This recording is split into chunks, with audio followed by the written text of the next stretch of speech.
আসসালামু আলাইকুম।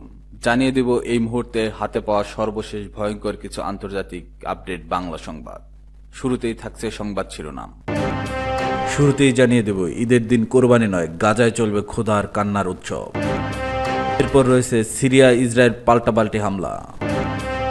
এতক্ষণ শুনছিলেন সংবাদ শিরোনাম, এবার বিস্তারিত। প্রিয় দর্শক, আপনি যদি এই চ্যানেলে নতুন হয়ে থাকেন, ভিডিওটি দেখতে দেখতে চ্যানেলটি সাবস্ক্রাইব করে আমাদের সাথেই থাকুন। ঈদের দিন কোরবানি নয়, গাজায় চলবে ক্ষুধার কান্নার উৎসব। ঈদ মানেই খুশি, উৎসব আর ত্যাগের মহিমা, কিন্তু ফিলিস্তিনের অবরুদ্ধ গাজা উপত্যকায় ঈদ উল আজহা এবার আসছে শুধুই কান্না, ক্ষুধা আর রক্তের স্মৃতি বয়ে। ইসরায়েলের প্রায় 2 বছর ধরে চলা অব্যাহত হামলা ও অবরোধ বিধ্বস্ত এই ভূখণ্ডে ঈদের ছোঁয়া যেন নিষিদ্ধ হয়ে গেছে।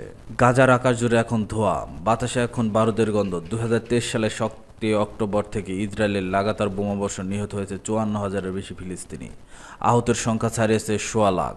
শুধু হামলায় নয়, গাজায় প্রবেশ করা সব ধরনের ত্রাণ, খাদ্য, ঔষধ ও নিত্য প্রয়োজনীয় পণ্য আটক করে রেখেছে বিভীষিকাময় অবরোধ সৃষ্টি করেছে ইসরায়েলের রাষ্ট্রটি। এই নিষ্ঠুরতা ঈদের খুশিতেও ছায়া ফেলেছে।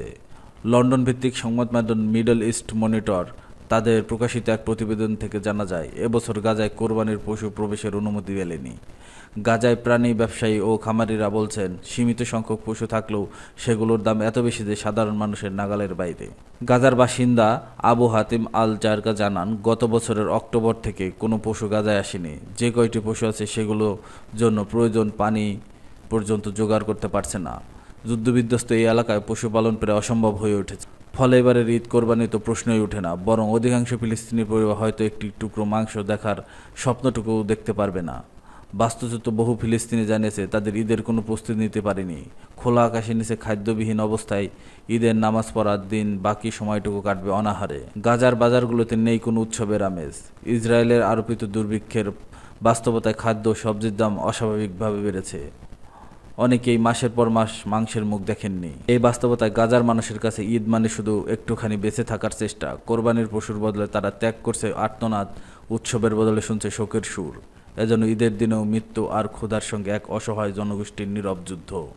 সিরিয়া ইসরায়েল পাল্টাপাল্টি হামলা। ইসরায়েল দক্ষিণ সিরিয়ায় একাধিক বিমান হামলা চালিয়েছে। মঙ্গলবার মধ্যরাত থেকে এই হামলা শুরু হয়। বুধবার ভোরেও বিভিন্ন স্থানে বিস্ফোরণের শব্দ শোনা যাচ্ছে। দখলদার বাহিনী দাবি করছে তারা সিরিয়ার কর্তৃপক্ষ অস্ত্র লক্ষ্য করে হামলা চালিয়েছে, কারণ এখান থেকে তাদের ভূখণ্ডের দিকে ক্ষেপণাস্ত্র নিক্ষেপ করা হয়েছিল।